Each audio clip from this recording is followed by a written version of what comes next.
consiste en adaptarse. En este podcast con Álvaro, una cámara no grabó nada y la otra se apagó. Pero seguimos con un solo micrófono, porque si el plan falla, tú no te detienes. Preparándome para correr durante 24 horas, la lección fue la misma. El dolor en los óleos, la peristitis y las ampollas intentaron cambiar mi plan. Mi cuerpo me pedía parar cada minuto, pero adaptarse es buscar herramientas que estén a tu altura. No es magia, es ingeniería que silencia el dolor para que tú puedas seguir. Tengo que ir con esa mentalidad, ¿eh? No mentalidad de susto ni nada, yo salgo a cazar. ¡Esto no es un juego, señores! Si el equipo falla, nos adaptamos. Si el dolor ataca, tenemos With Lit. Cruza el límite.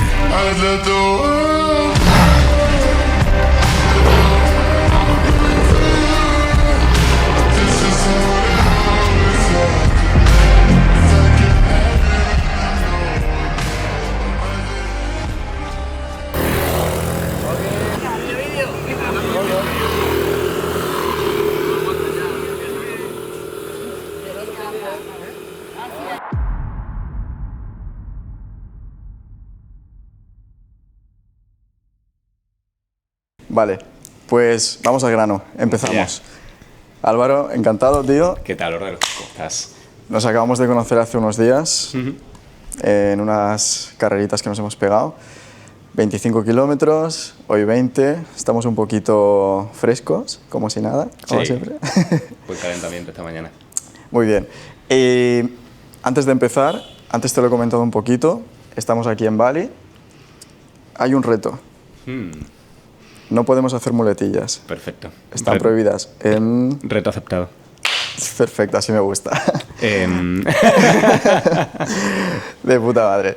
Pues vale, pues vamos a empezar, vamos al grano. No tenemos muchísimo tiempo, así que vamos a ir directo al grano.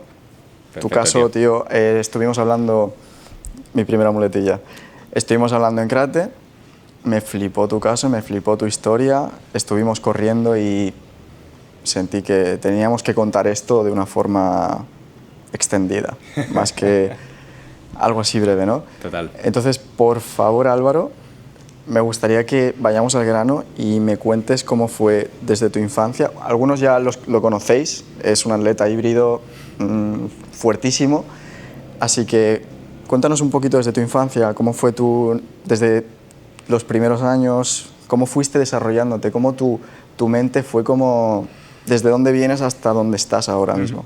Vale, tío. Bueno, lo primero, muchas gracias por invitarme al podcast después de correr aquel día. La verdad que me dieron muchas ganas de compartir esto porque es mi primer podcast que grabo, con lo cual disculpen la soltura, pero está en proceso. Muchas gracias, es un placer estar aquí y conectar con gente como tú, estar aquí en Bali y rodearnos de estas personas. La verdad que es una suerte tremenda y lo estoy disfrutando muchísimo, así que encantadísimo de estar aquí. Y sí, básicamente empecé un poco mi historial deportivo desde muy joven. Realmente he hecho deporte toda mi vida, también inculcado bastante por mi madre, por mi familia. Somos bastante activos. Me empecé a jugar al fútbol desde muy pequeñito. Con 3 años apenas ya jugaba al fútbol, corría antes que andaba, de delantero.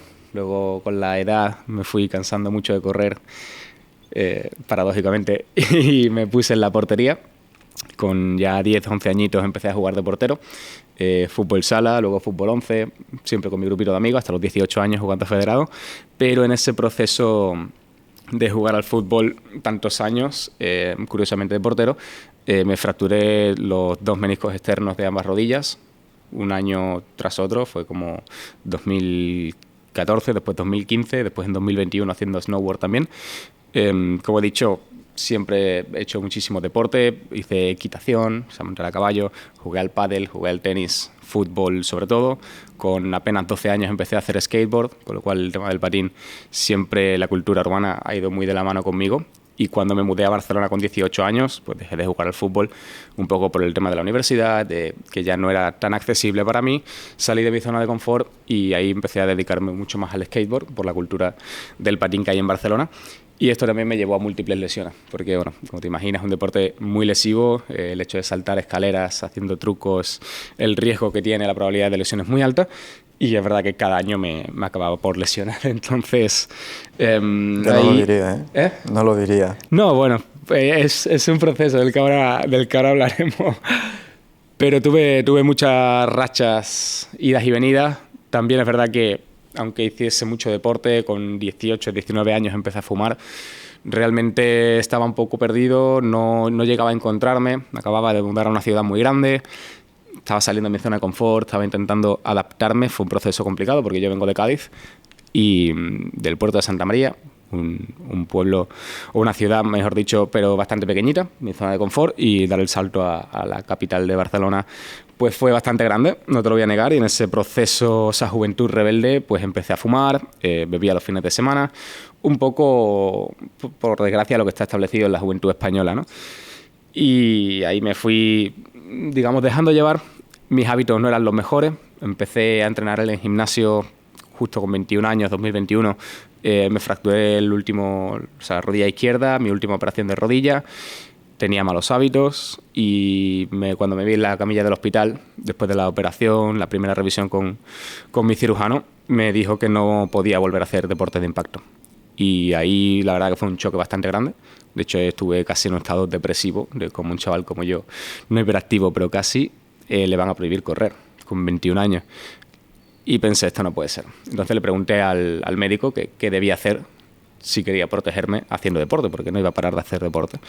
Y me dijo que tenía que fortalecer mucho las piernas, la musculatura, evidentemente, para poder minimizar el impacto de lo que es los huesos, ¿no? Y que se lo llevara un poco la carga, la musculatura. Y así fue como me apunté al gimnasio ya más en serio, porque alguna vez me había apuntado, me había desapuntado, un poco también de idas y venidas, pero a partir de ese año empecé muy en serio con el gimnasio, hacía 2 o 3 veces piernas a la semana, empecé solo entrenando piernas, única y exclusivamente, y luego poco a poco empecé a meter el tren superior, tal, se empecé un poco como casi lo opuesto de la mayoría de personas.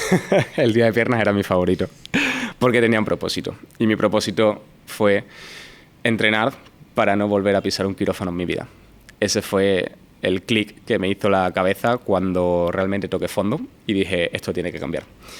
Y nada, poquito después, 2022, sí, que hace apenas 3 años, después de salir una noche de fiesta con amigos, fumaba bastante, además soy asmático. ¿Marihuana o tabaco? Tabaco. No, yo siempre fumaba tabaco de liar. Con lo cual era un no parar en la universidad, con los exámenes de fiesta. La verdad que fumaba bastante, como 20, 30 cigarros al día, y de fiesta más todavía, con lo cual no era lo mejor. Y era asmático, lo sigo siendo, pero muy controlado. Entonces todo esto sumado, pues una noche me desperté a las 4 o 5 de la mañana, me desvelé asfixiado, no podía respirar, agarré el Ventolin, me miré al espejo y dije, esto va a cambiar hoy, no voy a seguir así. Tiré el paquete de tabaco, me fui a dormir, estaba con mi chica, me acuerdo, y a la mañana siguiente le dije que esto iba a cambiar. Y ahí fue un punto de inflexión muy grande, porque ya empecé a mirar por mi salud muy seriamente, cambié los hábitos de un día para otro, o sea, no era un vapor, no era un voy a fumar menos, fue radical. Y a la semana que viene, o sea, a la semana siguiente de haberlo dejado, me apunté a mi primera maratón, que fue la maratón de Barcelona. Y así fue como decidí enfocarme. Hizo un clic algo en mi mente que dije, ya está bien de estar así de perdido. En estas cosas que estás haciendo no vas a encontrar la respuesta a lo que estás buscando. Y ahí fue un proceso de aprender a ceñirme a un plan de entrenamiento, de disciplinarme, de aprender a controlar mis impulsos, de aprender a decir no, que es una de las cosas más importantes que he aprendido. Y el proceso de preparar una maratón me cambió la vida, tío. Me cambió la vida, me enamoré del proceso. En un entorno en el que ninguno de mis amigos corría, al menos preparándose algo tan exigente como puede ser esto, y decidí enfocarme para cambiar, no mi estilo deportivo, por así decirlo, o decir, vale, he corrido una maratón, sino por el reto mental que supone, la exigencia y la autocrítica que supone el enfrentarse a un reto de esta magnitud, como son 42 kilómetros, ¿no? Y así fue como me enamoré del proceso. Llevaba 2 o 3 años entrenando en el gimnasio, el último realmente más en serio, y me apunté a mi primera maratón. Y a partir de entonces he estado combinando ambas disciplinas, que ha sido un poco lo que he hecho hasta el día de hoy y lo que he compartido en redes sociales. Porque ahora tienes 25 años. Ahora tengo 25 años. ¿Y ese clic te dio cuando tenías 18? No, el clic vino con 22 años. Con 22 años. La operación de rodilla, la última, fue con 21, una con 15, otra con 21. Y al año siguiente fue cuando me dio el ataque de asma, decidí cambiar, 2022, y en marzo del 23 decidí hacer mi primera maratón. Y ahí empezó todo el crecimiento personal. A mí me encanta tu caso porque nadie diría que has pasado por eso. Me explico. Todos tenemos nuestra historia. Pero yo no diría, viéndote correr, porque he corrido contigo, que has tenido múltiples operaciones en los meniscos, que eres asmático. O sea, yo no lo diría. O que corres maratones, o sea, no es como que ahí hay algo más que entrenar, más que... Hay algo aquí. Hay algo aquí que tú tienes que es diferente al resto de personas, que es lo que te ha llevado a tener esta disciplina, este propósito, ¿no? Que dices, no voy a tocar un quirófano otra vez y exacto, por mis huevos que no, y sigo adelante, ¿verdad? ¿Puedes comentarme un poquito lo que me comentaste en aquel momento? Porque tú vienes de tener problemas de los oídos también, que tampoco lo diríamos, aunque lo sabes llevar bastante bien.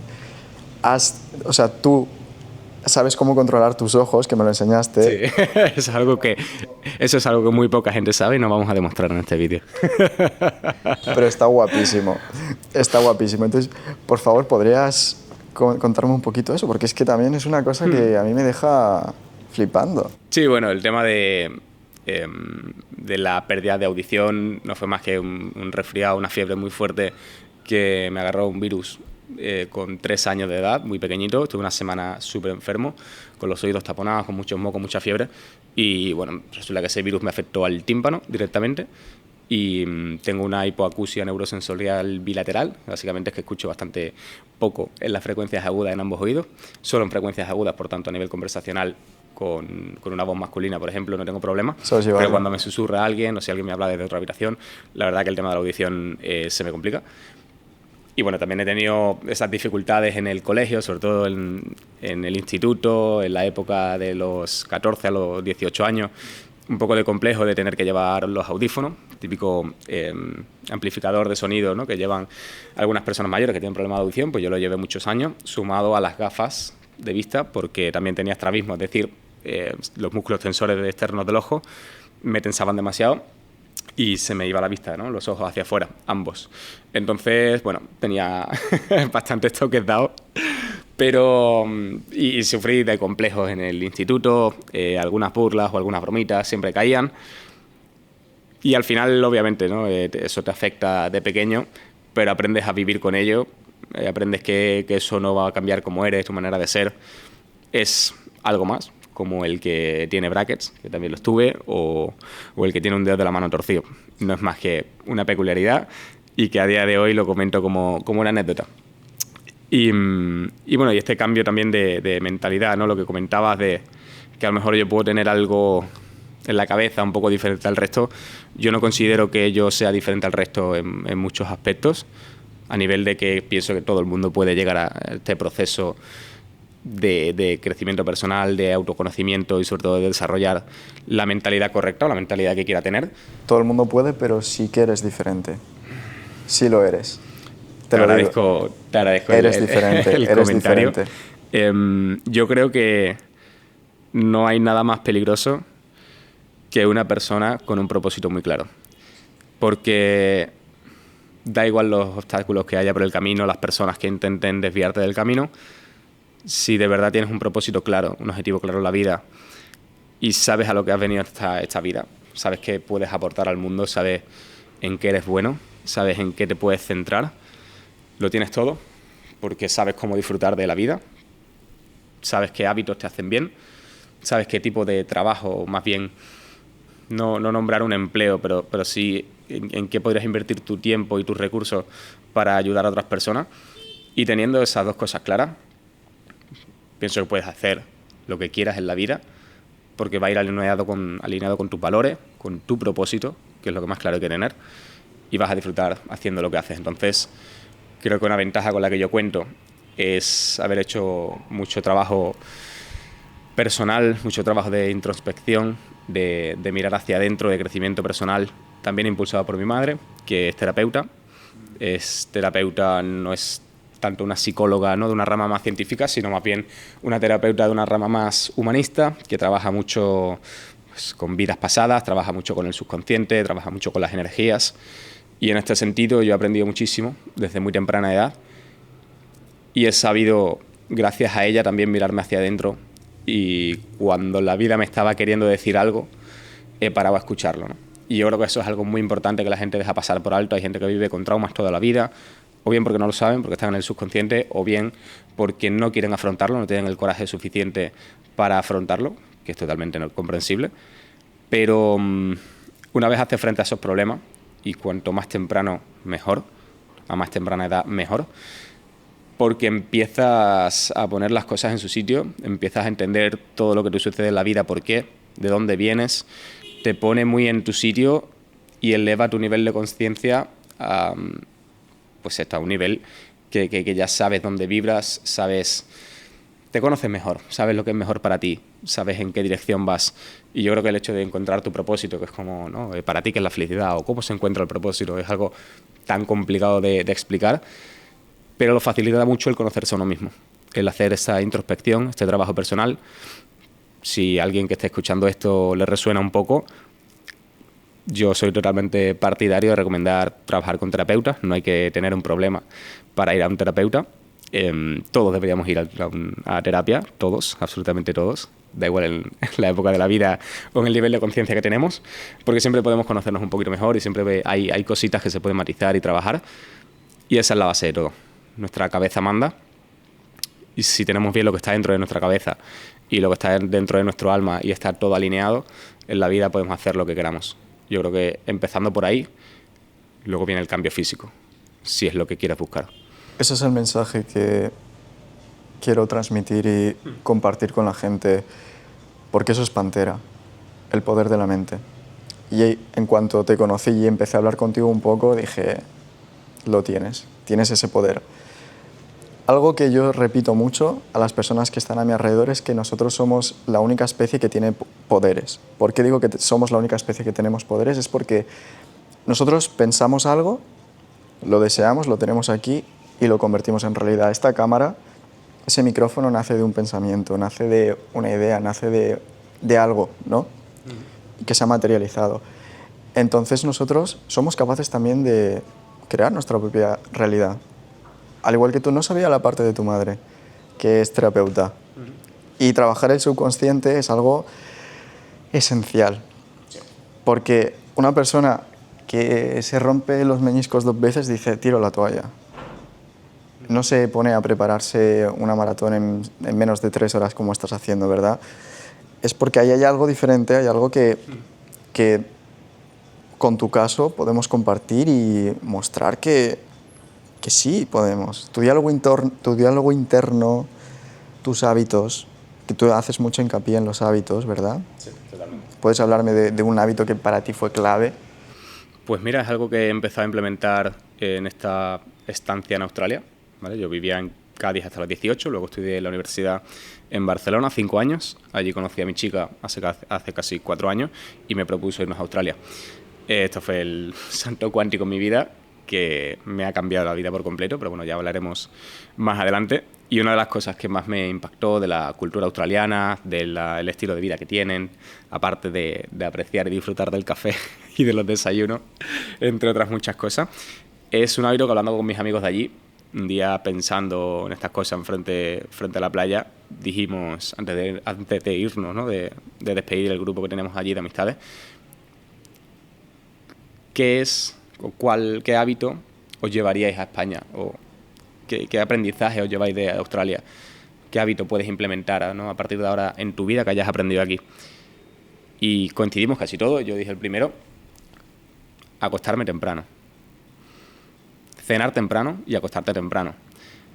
A nivel hábitos, es lo más inteligente. Porque si respetas los ritmos circadianos, comes cuando se va el sol, puede ser a las 6:30 de la tarde. En España a lo mejor puede ser a las 8:30, incluso a las 9 y pico en verano, en el sur sobre todo. Da igual cuando se va el sol, intenta cenar, tomar la última comida que no sea muy pesada, ten una buena higiene del sueño, unos buenos hábitos de sueño, porque cuando duermes se repara el cuerpo, se repara la mente y es lo que verdaderamente va a determinar cómo empiezas el día siguiente, ¿no? Entonces la mañana no empieza cuando suena la alarma a las 6 o 7 de la mañana, la mañana empieza en la cena del día anterior. Para mí es el hábito más importante que desde que lo estoy implementando, aunque hay días que me quede trabajando hasta tarde y hay épocas más intensas y épocas menos intensas, pero es un hábito que intento siempre respetar y para mí es el más eficiente en cuanto a productividad y claridad mental. Cenar temprano, dormir temprano, eso hace que tu día cambie por completo. Y después, a nivel de hábitos del día a día, como yo siempre digo, depende del estilo de vida que tengas, depende de la transición que quieras hacer, siempre hay que hacer pequeños cambios. No puedes de repente solo comprar en mercados locales, orgánicos, carne de pasto, ponerte la luz infrarroja por las noches, dormirte a las 9 y despertarte a las 5, porque si haces todo eso en una semana no vas a soportar el cambio y va a ser insostenible. Pero sí que puedes empezar a cenar más temprano cada día, sí que puedes, si comes fuera 6 veces en semana, puedes empezar a cocinarte en casa 3 o 4 veces en semana. Dentro de un mes puedes empezar a cocinarte 5 o 6 veces en casa. Implementar hábitos poco a poco que te sienten bien. Y disfrutar del proceso. Disfrutar del proceso, por supuesto. Es que realmente cuando aplicas buenos hábitos, a mí me preguntan bastante, oye, ¿ya no sales de fiesta? ¿Cómo te lo pasas bien? Tío, pasármelo bien, para mí es levantarme a las 6 de la mañana, irme a correr y a las 7 tomarme un café con mis amigos. Disfruto mucho haciendo eso.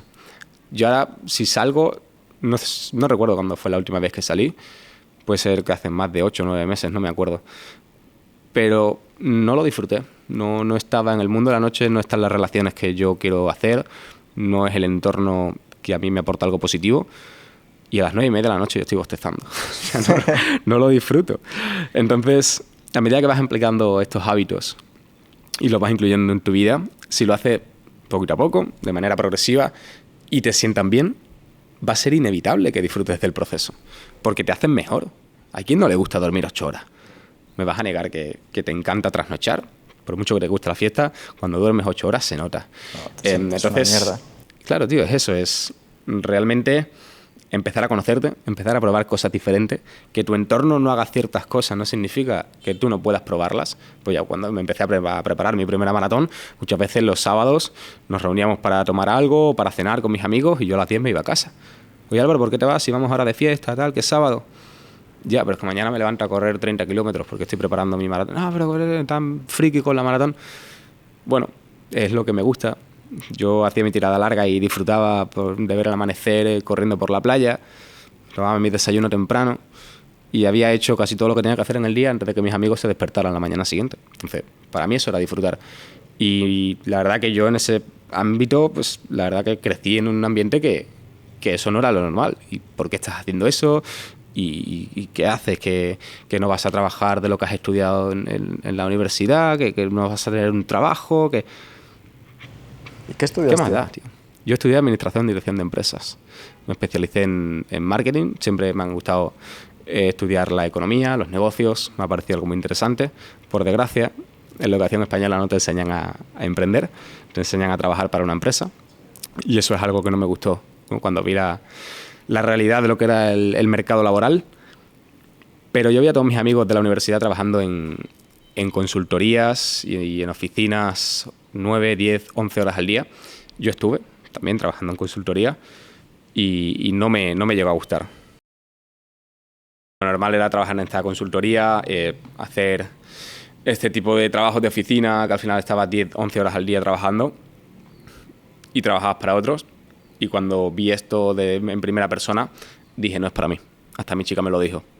No te he visto salir ningún día de la oficina sonriendo. Y ahí me dio que pensar. De hecho, me dijo, el único día que te vi sonreír cuando saliste de trabajar fue cuando al salir fuiste a comprarte unas zapatillas para tu próxima carrera. Es la única vez que te vi una sonrisa después de trabajar. Y al final estaba dentro de la burbuja, en una ciudad grande como Barcelona, donde todo el mundo va al trabajo a las 8 o 9 de la mañana, los autobuses van llenos, caras tristes, generalmente. Es de noche por la mañana, entras a la oficina, sales de la oficina y vuelve a ser de noche. Y yo pensé, hostia, tengo que vivir así hasta mis 60 y tantos años. O sea, hay gente que vive así, realmente. Y vale, está perfecto, cada uno elige lo que quiere hacer con su vida. Pero yo sabía que eso no era para mí. Y cuando mi chica me propuso ir a Australia, pensé, bueno, qué mejor. Ahora mismo, Ella fue verdad ella fue la que te lo propuso. Sí. Ella había ido también a Irlanda, había estado en Liverpool, haciendo, digamos, estadía en el extranjero de corta duración, de 3 meses, de 6 meses, pero quería algo más. Quería un país de habla inglesa, quería también disfrutar de un buen clima, quería estar 1 año o 2, y en ese momento coincidió y dijimos, para adelante. Y ahí fue cuando montamos ahí un poco todos nuestros ahorros y nos fuimos a la aventura. Y en septiembre del 2023 llegamos a Sydney, Australia, sin tener ni idea de lo que iba a pasar. Y a día de hoy lo miro y que me emociono, tío, porque mi vida ha cambiado 360 grados. Pasé de trabajar de camarero, de trabajar 2 años también en una tienda en North Face, fue mi primer trabajo allí, por el cual estoy súper agradecido, a decirle este año, en mayo de 2025, a mi jefe de allí, que muchísimas gracias por la oportunidad, por cómo me habían cuidado, y también agradecido a Australia por toda la oportunidad que me habían dado, pero que era momento de marcharme y de emprender mi negocio online y dedicarme full time a eso. Y no había vuelta atrás. Le dije a mi chica, nos vamos, nos compramos un vuelo a Indonesia, luego hacemos un mesecito por Tailandia, luego volvemos a Bali, viajamos unos meses, yo voy a trabajar online y no hay vuelta atrás. Quemo los barcos y a ver qué pasa. No way back. Y quemé los barcos y de momento aquí estamos. ¿Tú ya creciste en redes porque no sabía de tu existencia hasta hace una semana? ¿Tú creciste en redes ya estando en España o creciste en redes aquí, Yo empecé a crear contenido en Australia. en Australia? De hecho, empecé en enero de 2024, hace apenas año y medio, porque conocí a un amigo, eso que te da Australia, que te da muy buen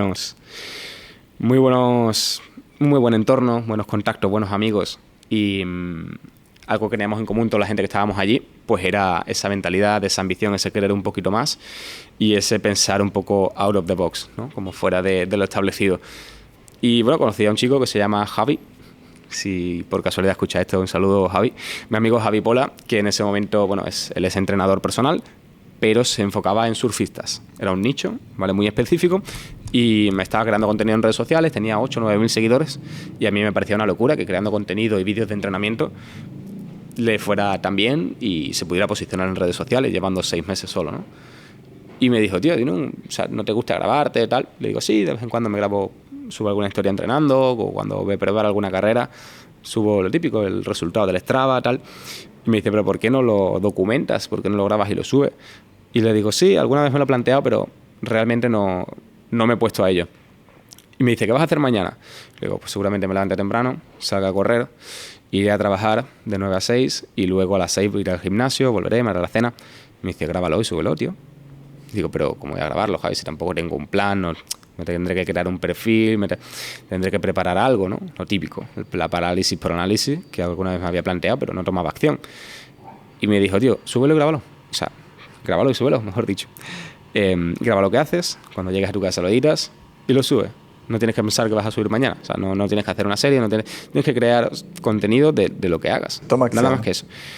Y le dije, venga, va, lo voy a hacer. Voy a empezar. Y me dice, no, pero vas a empezar o no, te vas a comprometer 6 meses. Y le dije, 6 meses. Me dice, 6 meses. Dan igual las visualizaciones, dan igual el impacto que tengas. Comprométete contigo y conmigo a subir vídeos al menos cada 2 o 3 días de manera constante durante 6 meses. Tío, empecé en enero. En febrero hice un reto de correr 1 kilómetro más por cada día del mes. Es decir, día 1 1 kilómetro, día 2 2 kilómetros, día 20 20 kilómetros, día 21 21 y así hasta 29 días que tenía febrero del año pasado. Y la verdad que fue un reto que fue bastante bien, mucha gente resonó un poco con aquello, me llegó algún mensaje de, tío, me has motivado a empezar a correr, y yo como, wow, yo solo apenas 2 meses subiendo vídeos y hay gente que ha empezado a correr porque ha visto uno de mis vídeos. Otro chaval me dijo que el mes siguiente iba a hacer el mismo reto, que le había gustado mucho. Yo como, wow, espérate, aquí, o sea, bien, ¿sabes? Sí, o sea, hace unos días Miguel te pidió un vídeo para un amigo suyo que empezó a correr gracias a ti. Heavy, tío.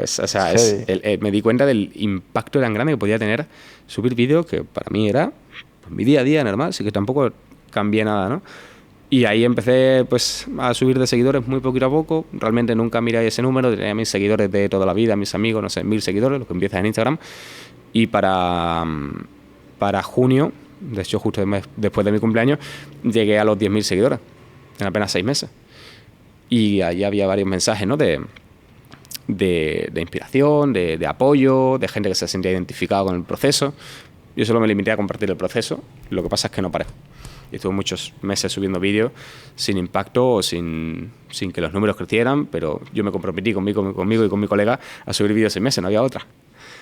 Y nada, cuando llegué a los 10.000 seguidores ya fue como un chute de wow, pues venga, pues me lo voy a tomar un poco más en serio. Empezaron a aparecer como algunas marcas pequeñitas, colaboración de, bueno, te mando un producto y tal, yo súper ilusionado. Y pasé el verano en España, que volví a ver a la familia después del año en Australia, y ya luego volví a Australia de nuevo. Y ahí seguí creando contenido, ya pasé de 10 a 50.000 en apenas agosto a octubre, con lo cual fue muy bien. Y ya para ese verano, para antes de ese verano, a principios de 2024, yo ya estaba formándome en entrenamiento, y en agosto empezaron a preguntarme por primera asesoría de entrenamiento, que si yo era coach, que si entrenaba. Y digo, wow, justo me estoy formando porque era algo que me interesaba mucho, pero no pensé que esto fuera a derivar en un trabajo, ¿no? O en una posibilidad de ayudar a más personas. Y ahí me lo planteé más en serio. Hice la formación correspondiente y empecé a ayudar a las personas que yo creía que podía ayudar, porque estaban pasando por una situación que yo había pasado hace 2 o 3 años y que tenían objetivos similares a los que yo había tenido. Entonces podría hablar no solo desde el conocimiento, también la base teórica y científica, sino desde la experiencia. Porque un plan de entrenamiento te lo puede hacer cualquiera, pero la gente elige un entrenador por el acompañamiento y por cómo esa persona trabaja contigo, ¿no? Y un inciso. Sí. ¿Tú qué opinas de estas personas que vemos mucho en redes, que, como no es tu caso, que no han corrido una maratón, que no se han desmayado, que luego hablaremos de eso, que no se han llevado el cuerpo al límite, y dan cátedra? Yo creo que respeto todo, la verdad, porque aunque yo vea una persona que a lo mejor tiene mucha formación, pero no demuestra tener la experiencia, o yo no sé ver esa parte, realmente no soy quien para juzgar lo que alguien está haciendo, si esa persona lo hace con la intención de ayudar o de aportar algo a la sociedad, ¿no? Entonces, en ese aspecto no digo que esté bien y que esté mal. Es cierto que sobre todo en la industria del fitness, especialmente en España, hay mucha titulitis y mucho yo sé hacer y yo sé esto. Una cosa de la que más he aprendido de Australia es el sentido de la comunidad, algo que encuentro aquí en Bali. Y es que los entrenadores personales o los creadores de contenido del mismo nicho, que tienen el mismo target, el mismo trabajo, se apoyan entre sí para crecer juntos, y en España tratan de pisarse unos a otros. Entonces yo creo que es el problema. Es el problema, es la mentalidad de yo tengo que hacer más que tú, si este se ha metido en mi mercado, me está afectando a mi negocio, lo ves más como una competencia, más que el hecho de tratar de dar cátedra, porque muchas personas intentan dar cátedra como para querer quedar por encima de otro, y ahí se puede diluir un poco, ¿no?, el propósito de por qué están haciendo eso. Tú porque eres entrenador, ¿por qué estás dando cátedra? ¿Porque quieres ayudar o porque quieres quedar por encima del otro? Entonces yo no estoy en contra de que la gente dé cátedra o de que la gente tire mucho de conocimiento teórico, de que demuestre su conocimiento, que está muy bien, cada uno se posiciona como autoridad como quiere y como puede. Pero sí que veo muy mal y no me gusta, al menos yo no lo permito en mi entorno, que alguien intente dar cátedra para quedar por encima de otro. En ese caso no lo defiendo y no lo respeto, por supuesto. Pero bueno, cada uno tiene sus métodos, su manera. Al final el tiempo habla por sí solo. Y yo creo que algo que a mí sí que me ha diferenciado, y por lo que realmente no estoy nada preocupado, porque cada vez salgan más entrenadores híbridos, por ejemplo, en el mercado español. De hecho, me gusta, estoy encantado de que cada vez haya más conocimiento y de que cada vez haya más personas que puedan ser ayudadas, porque es verdad que uno no abarca todo. A mí me alegra. Es que a mí me alegra. Yo no lo veo como competencia, porque, como digo, yo creo que algo que me hace único es mi historia. Y yo con único no me refiero a que yo sea mejor que los entrenadores que vengan ahora, con los que ya hay. es que yo soy único, igual que tú eres único, porque tú has tenido tu propia historia y tus propias vivencias, ¿no? Entonces, cómo yo enfoco mi entrenamiento o mi asesoramiento deportivo con mis clientes, realmente es algo único, porque nadie más lo puede hacer como yo lo hago, porque es basado en mi experiencia, aparte de mis conocimientos, por supuesto, pero yo también preparo a mis atletas mentalmente para afrontar una maratón. Yo no solo les hago un plan de entrenamiento, yo les acompaño semana a semana, les resuelvo dudas, hacemos revisiones semanales, les preparo una estrategia de carrera antes de su primera media maratón, de su primera maratón, para que vayan con confianza, para que sepan qué se van a encontrar. Te aviso de que en el kilómetro 36 puede que sientas calambres, no te asustes. Es parte del proceso. Has entrenado lo suficiente, estás más que preparado para superarlo. Solo te hace falta confiar en ti mismo. Los últimos 10 kilómetros de una maratón se corren con el corazón, no con las piernas. Las piernas te van a fallar, no te preocupes, es normal, no te va a pasar nada. Por eso te he hecho esta pregunta, porque me parece muy importante a la hora de elegir un entrenador, como eres tú o como es el que yo tengo ahora mismo, que es Miguel, que es una persona que corre como un animal, tiene una fuerza como un animal y tiene la mentalidad de un animal. Tal cual. Entonces, yo solo lo veo en ti también. Y me parece muy importante para las personas que quieren una guía, que necesitan de un entrenador. Todos necesitamos un apoyo psicológico. Sí. Más que te doy una tabla, haces esto y me olvido de ti, ¿no? Sí. Por eso te preguntaba esto, de tu opinión acerca de esto, porque es muy importante el acompañamiento psicológico, el que tú hayas vivido eso. Exacto. Porque tú vas a saber solucionar un problema porque lo has vivido y vas a saber prevenir ese tipo de situaciones, como cuando estábamos corriendo me comentaste, yo voy a correr durante 24 horas seguidas alrededor de Bali. Muy heavy. Y me comentabas lo que aprendiste tú a la hora de comer, que cuando tienes calambres en el estómago te tienes que seguir forzando, el entrenamiento intestinal, y me parece una locura. O sea, me parece algo muy a destacar, y o sea, yo a ti te contrataría como mi entrenador si tuviese que hacerlo, ¿no? Porque lo has vivido. Claro. Y porque tienes esa mente de que no ves un límite. Te llega una persona y no lo limitas, sino le avisas de lo que puede pasar, que esté tranquilo, y de cómo orientarlo hacia su meta, ¿verdad? Total. Yo creo que esto es algo muy importante, porque cuando tú vives algo, puedes transmitir algo mucho más único, y sobre todo sabes que estás ayudando de verdad a esa persona, porque la estás acompañando a que pase por un proceso que obviamente no es fácil. Suelen ponerse retos ambiciosos. Yo quiero acompañarlos y yo quiero que disfruten del proceso, porque hay mucha gente que corre una maratón sin entrenarla, o algún influencer que me prepara una maratón en un mes. Si puedes hacerlo. La cosa es por qué lo haces, para decir que has corrido una maratón o para tú sentir que has corrido una maratón, porque son dos cosas muy diferentes, el decirlo y el sentirlo.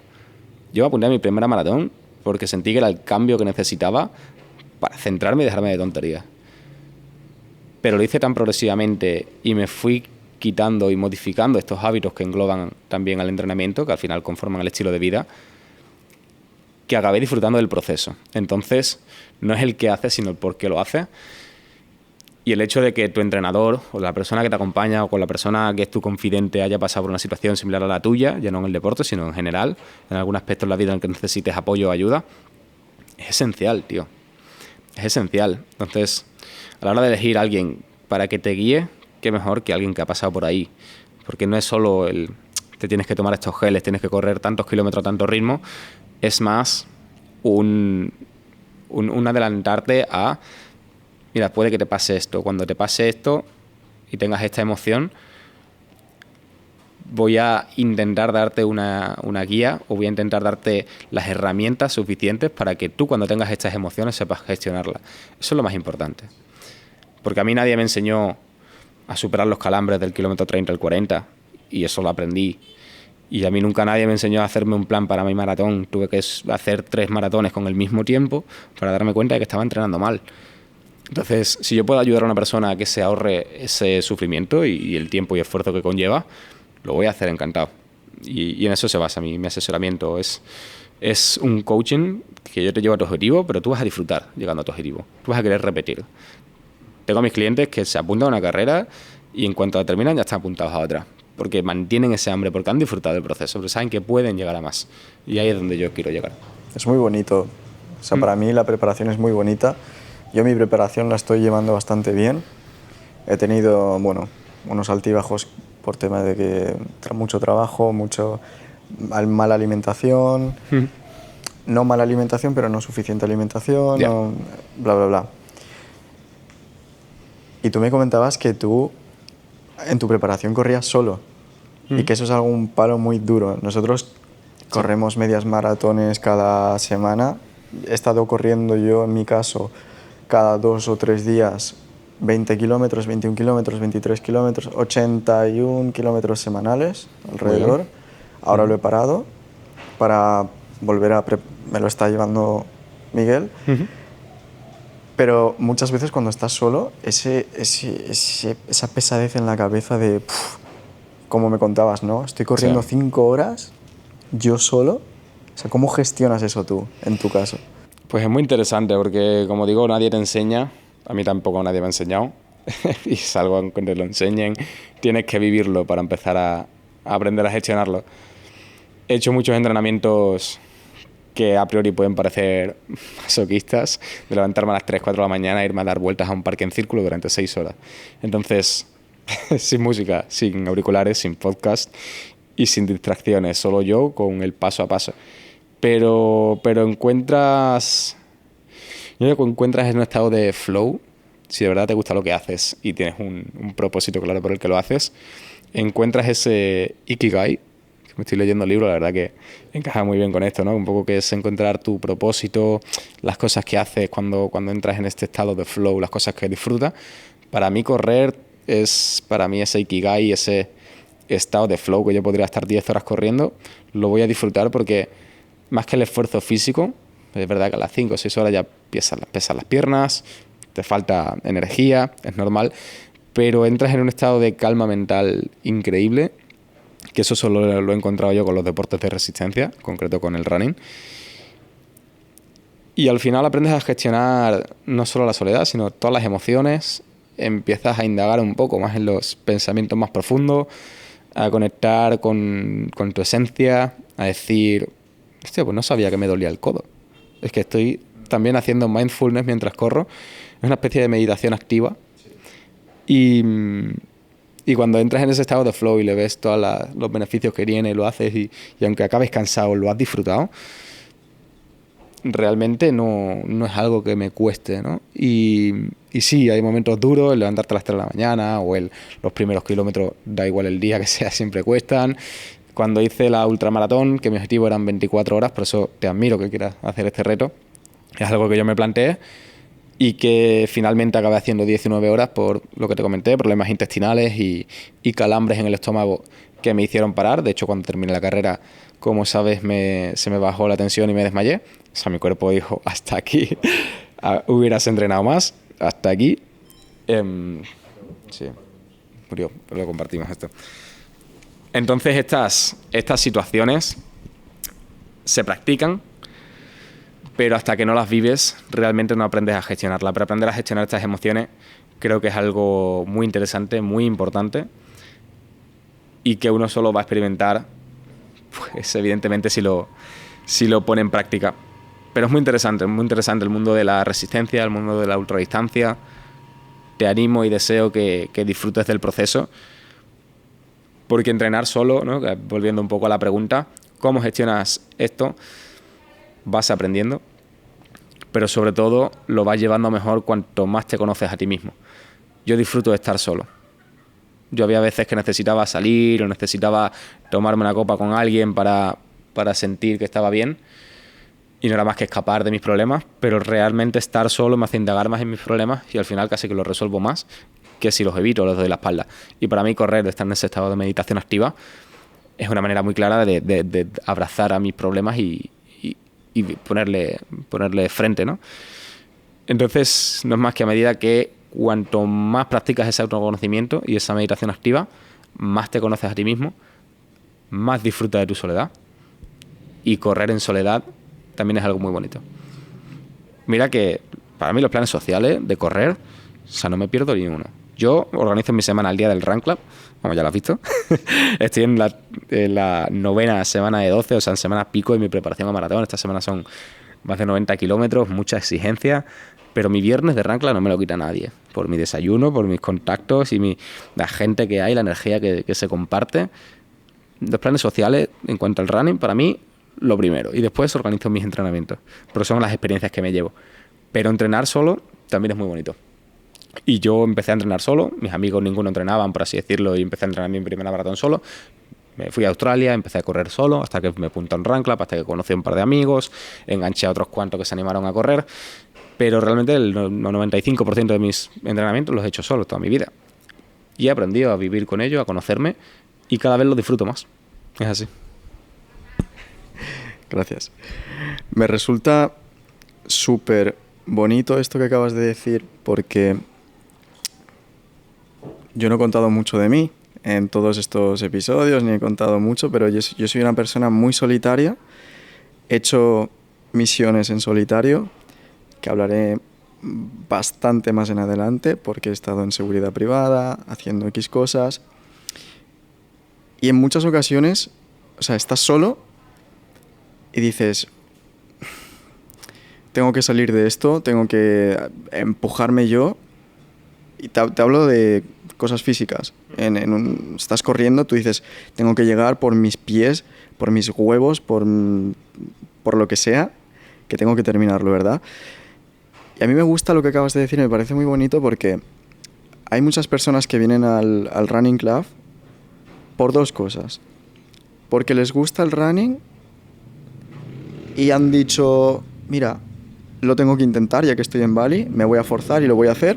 Me parece muy bonito. Y también hay personas que porque les gusta la vibra que hay, ¿verdad? Hay una muy bonita vibra, todo el mundo te recibe con un abrazo, corras 10, 20, corras lo que sea, es muy bonito aquello. Pero lo que acabas de decir, me gustaría que la gente que está escuchando esto no se motive, pero que tome acción. Si quiere empezar a correr, si quiere empezar a hacer cualquier cosa en su vida, si lo tienes que hacer solo, hazlo. Pero hazlo. Bien, mal, imperfecto, pero toma puta acción. Al igual que tú lo hiciste. Todos mis amigos, como has comentado, todos mis amigos a las 10 de la noche empezaban su fiesta y yo me iba a dormir. Pero yo me iba a dormir y al día siguiente a las 3 de la mañana, 4 de la mañana, 5 o 6 de la mañana yo ya estaba corriendo. ¿Verdad? Entonces, tomar acción, clave, tomar acción. Y con esto me gustaría pasar a que me cuentes muy resumidamente lo de las 19 horas. Porque lo que te pregunté lo primero fue qué aprendiste de tu cuerpo, ya no solamente de un reto así grande o tal, sino de ti, qué aprendiste, cómo lo gestionaste, el tema de la comida, el tema de cuándo sabes que es esa barrera física que ya es, que lo puedes controlar y dices, vale, apago mi cuerpo y sigo. Ya es mi mente lo que está trabajando, porque el running es bastante mental. Sí, tío, totalmente. Esta carrera fue muy dura y muy bonita a la vez. Me enseñó mucho, que ahora te contaré. Para poner un poco a la gente en contexto, hice en abril del 2025, hace unos meses, en Sydney, Australia, una carrera que se llama Backyard Ultra, la Sydney Backyard Ultra, que para la gente que no lo sepa es un formato de carrera de un circuito cerrado de 6,7 kilómetros, que es una yarda, que es una medida americana, y cada vuelta de ese circuito cerrado de 6,7 kilómetros había que completarlo en 1 hora, a un ritmo tranquilo de 6:30, 6:40 minutos el kilómetro. Tranquilamente podías hacer la vuelta e incluso descansar entre 7 y 10 minutos, ¿vale? Porque desde que tú terminas la vuelta hasta que se cumple la hora en punto siguiente, tú puedes descansar, puedes comer, beber, volver a tu carpa y hacer lo que quieras, pero a la hora en punto suena el pitido de salida, tú tienes que salir, si no, estás eliminado. Si no te presentas la línea de salida, quedas eliminado y gana la última persona en pie. Entonces es muy survival mode, es de una carrera de supervivencia prácticamente, de desafiar tus límites. Al final son muchísimas subidas y bajadas, de las que ahora voy a hablar un poquito más en detalle. Y tú tienes tu carpa, tú tienes tu crew, tu grupo, tu comida, todo el plan nutricional de hidratación que quieras tener, lo tienes todo ahí disponible para en estos breves descansos pues poder reponer energía. La carrera empezaba a las 8 de la mañana, la hice con 2 amigos más que también están muy pirados de la cabeza. Uno es ultramaratoniano de montaña, o sea, hace ultras de montaña, tiene mucha experiencia, pero nunca había hecho este formato y le daba mucho miedo. Y el otro era también Adri, un chico fantástico, que era su primera carrera, era su primer dorsal. Una Backyard Ultra, ¿por qué no? Total, que empezamos a las 8 de la mañana, empezamos a dar vuelta como hámster en una jaula. La verdad que fue muy chulo, muy divertido el ambiente por la mañana, todo el mundo animando. La gente dentro de la carrera se animaban unos a otros, ibas a un ritmo tranquilo, por lo cual ibas charlando. Después en el avituallamiento, ¿no? En tu carpa, pues comías, te reunías con tus amigos, tal, familiares. Y así una vuelta tras otra vuelta, a las 9, las 10, las 12, las 2 de la tarde, las 4 de la tarde. Y ya se empezaba a poner el sol, nos poníamos las luces frontales. Y era otra vez, vuelta tras vuelta, ahí no cambiaba nada. Se retiró mi amigo, uno de mis amigos, a las 10 horas, que era su objetivo. Mi amigo Ismael, el maratonista de montaña, se retiró a las 15 horas por problemas de rodilla. Su cuerpo dijo hasta aquí y él se estaba preparando una ultra mucho más grande para el mes siguiente, no quiso forzar. Y en ese momento me vi solo. A partir de la hora 15, yo llevaba, justo ahí se cumplían, no sé si eran 90 o 100 kilómetros que ya llevaba corriendo durante 15 horas seguidas. Y empecé a correr solo. Ya quedábamos, de 550 personas que empezamos, ya quedábamos 50. Y ya se estaba poniendo la cosa bastante más seria. Creo que era poquito antes de medianoche, como las 10, las 11 de la noche. Y pues iba comiendo lo que podía. Evidentemente a partir de los 100 kilómetros las piernas ya no respondían. Y ahí fue cuando empecé a desafiar un poquito ya los límites. De decir, uy, qué complicado se está poniendo esto, ¿no? Aquí empieza la carrera. Y empecé a seguir, o sea, empecé a correr vuelta tras vuelta, intentando llevar un ritmo tranquilo que me permitiese después comer al llegar a la carpa. Y a la vuelta 17 empezaron a entrarme calambres estomacales. Las piernas no me funcionaban. O sea, a la hora de 15-16 las piernas no las podía apenas levantar. No las controlaba yo, el levantamiento. O sea, tenía que pensar en levantar las piernas a ese nivel de dureza. Pero donde más se me complicó, sin duda, como te dije esta mañana, es en la parte nutricional. Algo muy complicado es practicar la nutrición en carrera, pero no solo el tomar geles o tomar agua, es tomar agua y sales constantemente, es comer cosas sólidas aunque no tengas ganas. Tener el estómago comiendo durante 24 horas sin parar es un estrés muy grande. Hay que entrenarlo, pero lo mismo, hasta que no estés en carrera no lo vas a experimentar. Y cada paso que yo daba, que apoyaba el pie en el suelo a partir de la hora 17 hasta la hora 19, era como si un trueno me estuviera reventando por dentro del estómago. Era una sensación horrible. Y en ese momento dije, vale, se están poniendo las cosas difíciles, pero yo he venido aquí a probar los límites de mi mente, no de mi físico. Yo sé que mi físico ya me ha dejado de lado hace 2 horas. Ya no puedo más. Mi físico no puede más, pero mi mente sí que puede más. Y una de las cosas que aprendí de esta carrera, como bien has dicho, es que los límites están mucho más allá de lo que nosotros pensamos. Tenemos unas creencias limitantes y unas barreras mentales que nos impiden hacer muchísimas cosas en general en la vida, pero es verdad que yo lo extrapolo mucho al deporte y el deporte a mi filosofía de vida. Y somos mucho más capaces de lo que creemos, tío. Somos mucho más capaces de lo que creemos porque yo me habría retirado a la hora 16, 17, me habría retirado porque físicamente ya no podía más. Pero mentalmente yo todavía tenía un poquito de gasolina. Yo creía que no, pero sabía que sí. Empiezas a tantearte, empiezas a negociar, como cuando negocias si apagas la alarma y pospones 5 minutitos más, pues ese estilo de negociación, pero si me retiro, porque claro, tú ya llegas a la meta y puedes decidir no salir y quedarte en la carpa. Y era esa negociación, venga, una vuelta más. Y mi colega me decía, solo te queda una. Y cuando llegaba a la hora 18 me decía, solo te queda una. Y era una vuelta cada hora, era un paso cada vez. No pensar en nada más, no pensar en todo lo que te queda por delante, piensa en lo que tienes delante. Siempre me decía mi madre, una metáfora, por así decirlo, muy visual de terapia, que un barrendero tenía que barrer la calle entera, una calle entera llena de hojas, una avenida muy larga. Y la diferencia, ¿no?, con la que afrontaba el barrendero, el tener que barrer aquella avenida tan grande, Sin embargo, la energía que ahorraba y lo bien que se lo pasaba barriendo paso por paso.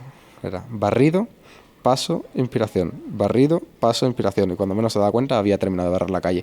Pues un poco la misma filosofía es el pensar en dar un paso más. No es más complicado que eso. Y ahí fue cuando más puso a prueba mi mente, no mi físico, sino mi mente. Y es verdad que a la hora de 19 la mente falló. Es verdad que podría haber luchado un poco más. Puede ser, lo descubriremos más adelante en el próximo reto. Pero a las 19 horas, los últimos metros de la carrera, no podía moverme. Literalmente daba un paso y el estómago se me hacía un nudo. Dejé de comer, con lo cual la energía bajó en picado y ese era el problema, ¿no?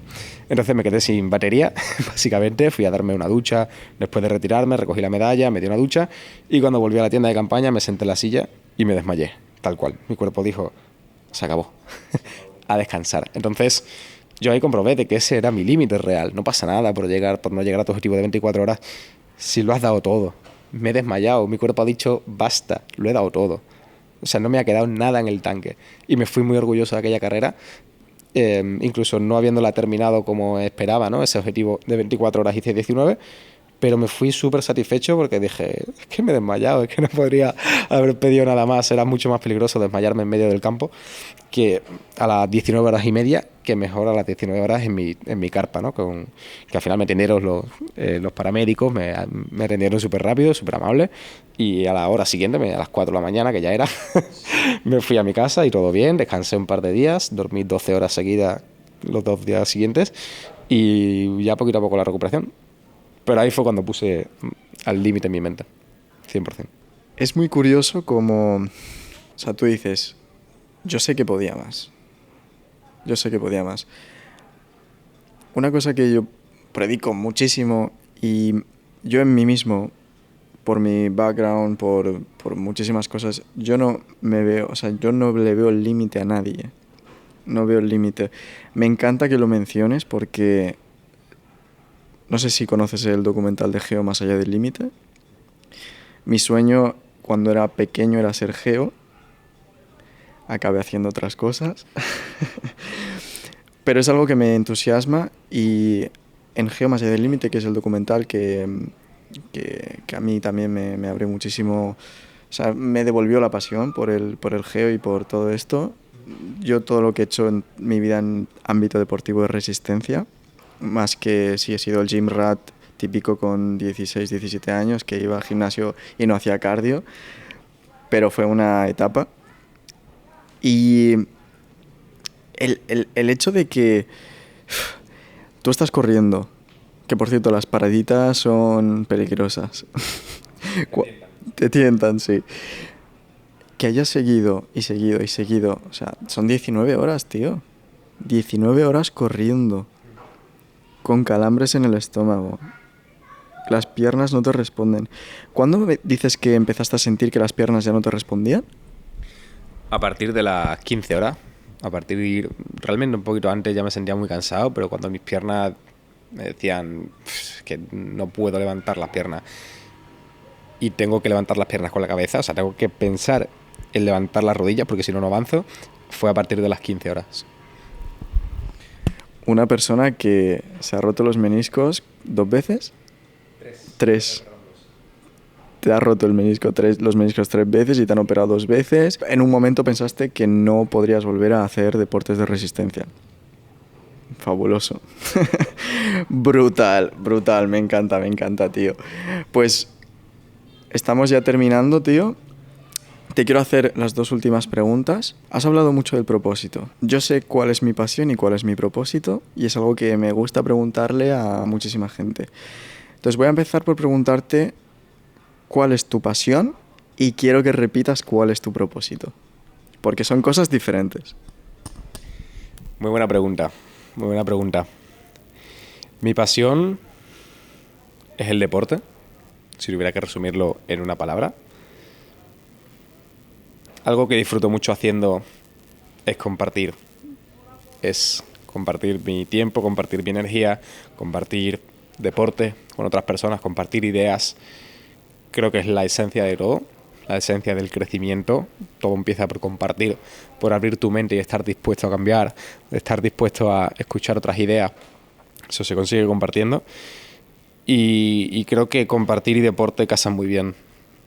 Mi pasión es el deporte y mi propósito es ayudar a las personas.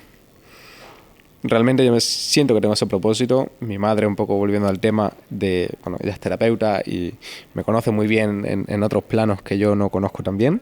Y ella siempre me lo ha dicho, que yo he venido a este mundo a ayudar y a crear, de alguna manera. Tuve varios años que hacía música, escribía, soy una persona muy emocional, me gustaba mucho componer, poesía, canciones más adelante. Era bastante creativo. Pero no llegué a encontrar la manera de ayudar como tal, o de inspirar, o de hacer clic en algunas personas, hasta que no me tomé el deporte lo suficientemente en serio y empecé a crear contenido acerca de ello. Entonces yo creo que sí que ahora lo he encontrado. Mi pasión es el deporte y mi propósito es ayudar a las personas. ¿Qué estoy haciendo ahora? Convertir mi pasión y mi propósito a lo que me dedico en la vida, que es básicamente para mí lo que significa la felicidad. Estoy ayudando a las personas a través del deporte. Estoy inspirando a personas a mejorar su vida, a conocerse a sí mismos, a superar sus límites a través del deporte. Y eso para mí es lo que más feliz me hace. Realmente el dinero pasa a un segundo o tercer plano. Siempre lo hablo con mi chica, hoy lo está hablando con ella, después de correr toda la mañana trabajando, hemos ido a comer y nos hemos tomado un helado, porque sí, yo también soy muy fit, pero me como mis helados con mi chica porque los disfruto mucho. Y nos hemos mirado y hemos dicho, qué bien estamos, tío. Llevamos 4 meses de vacaciones, por así decirlo. Yo también trabajando, por supuesto, pero estamos aquí un viernes cualquiera tomándonos un helado, hablando de lo que hemos cambiado estos años. Y para mí esto es la felicidad. Digo, sí, para mí también. Entonces, mi propósito es ayudar a las personas y mi pasión es el deporte. Estoy ayudando a las personas a través del deporte. No puedo pedir más. Estoy súper agradecido y muy contento de hacer lo que hago. Muchas gracias, tío. Yo me siento, con todo lo que has dicho, muy reflejado. Muchísima gente que me estará viendo y me conoce de hace 10 años sabe por todas las fases que yo he pasado. Y cuando has mencionado la música, yo vengo de ahí. Yo vi algo en ti, ahora sé el qué, que hay relación, hay cosas en común. Yo he hablado con gente de todo tipo, millonarios, multimillonarios, deportistas, gente que hace trading, gente que hace de todo, ¿vale? Y todos tenemos, las personas que vamos un poquito más allá, tenemos eso en común, algo en común, ¿vale? Yo en mi caso, mi pasión es la música, pero mi propósito también es ayudar a las personas a través de el deporte, por eso creé Pantera, mostrar que todo está en tu mente. Tú eres el responsable de todo lo que te ocurre y de todo lo que ocurre. Responsable, no culpable. ¿Vale? Entonces con esto te quiero hacer la última pregunta. Y me encanta esto, me encanta, lo que me has respondido me ha parecido muy bonito, muy profundo, muy inspirador. Sé que va a tocar a muchísimas personas. Y te quiero preguntar, sé la respuesta, pero te lo voy a preguntar. Quiero que me cuentes tu mayor derrota y tu mayor victoria, o en viceversa, como prefieras el orden. Mi mayor derrota, en pocas palabras, fue perderme a mí mismo, fue dejar de hacer las cosas que me hacían sentir bien, caer en malos hábitos, pensar cosas muy limitantes, muchas creencias limitantes, muchos impedimentos, me bloqueé mentalmente, una etapa de mi vida, que toqué fondo también, mental y físicamente. Esa fue mi derrota. Acompañado de las lesiones, fue en general un proceso bastante complicado, sobre todo a nivel mental, no tan físico. Tu evento canónico. O sea, fue tu punto de inflexión. Sí, exacto, sí, eso es. Fue mi punto de inflexión, el que me hizo razonar un poco y decir, vamos a centrarnos. Y mi mayor victoria no ha sucedido todavía, porque todavía no estoy donde quiero estar. Siento que voy en el camino adecuado, que me rodeo de las personas adecuadas, que tengo la mentalidad adecuada y que estoy poniendo esfuerzo, pasión y trabajo en mi día a día para llegar a donde tengo que llegar. Todavía no. Pero una tiny victory, una pequeña victoria, fue levantarme, quitarme el barro de esas zapatillas y seguir caminando con menos peso en la mochila. Esa fue una pequeña gran victoria, pero no considero que todavía haya alcanzado una victoria grande en mi vida o que, digamos, haya cumplido mi objetivo. Es verdad que para personas ambiciosas como nosotros nunca es suficiente, pero no hablo del nunca es suficiente, de la ambición de ir a por más. Es que todavía no tengo la sensación de haber conseguido una victoria grande por la que estar orgulloso toda mi vida. Estoy muy orgulloso de lo que he hecho y de que me he convertido, pero todavía me queda mucho camino para llegar a eso. Excelente. Brutal, como diría mi hermano Arnau. Pues tío, muchísimas gracias por haber venido. Ha sido un caos por el tema de la cámara que ha parado de grabar. Estamos aquí haciendo unos empalmes que luego no se notará en postproducción porque para eso estamos. Y tío, encantado de nuevo, gracias por haber venido. Esta es una lección de tomar acción masiva e imperfecta. No todo es perfecto, aunque en el sitio que estamos está de puta madre. Se nos ha apagado la cámara, la tuya se te ha apagado, pero seguimos, hacia adelante. En todo tipo de entrenamiento de resistencia es dolor en la rodilla, dolor en el culo, pero seguimos. En el estómago, donde sea, seguimos. Seguimos. Cuando otros están a punto de morir, nosotros seguimos empujando y más fuerte. De hecho, el Rey, que es la persona que nos ha dejado la villa, bueno, ha sido Hino, pero viven juntos. Él y yo hemos corrido mucho, fuimos a correr a la maratón de Pekín en la muralla china. Y él es una persona que cuando los demás están aflojando, él empuja más fuerte. Y es todo muy psicológico, es muy psicológico. Me encanta rodearme de gente como tú, como Rey, como otros. Incluso, bueno, hemos corrido con Jorge también. Bueno, yo corro cada semana con él. Me encanta este entorno. Agradecerte de nuevo por estar aquí. Te tienes que ir ya. Y nada, tío, espero que nos veamos en algún momento. Estaremos en contacto y te estaré compartiendo el reto, que voy a correr aunque me desmaye, aunque me dé algo, pero lo voy a hacer. Y eso, tío, muy bonito todo, me ha encantado. Sabía que ahí había algo, por lo que tenía que hablar contigo. Como te dije, si no podemos, no hay que forzarlo. Si tiene que ser, será. Pero yo tenía que escuchar esto y tenía que grabarlo porque me encantó. Me encantó lo poco que hablamos. Siempre me gusta indagar con personas como tú, porque yo lo siento. No es algo que yo solamente vea, sino es algo que yo siento. Porque veo las cosas positivas o veo el poder. Cuando alguien tiene ese poder que tú tienes, yo lo puedo sentir. Y me ha encantado, tío. Y nada, si quieres despedirte.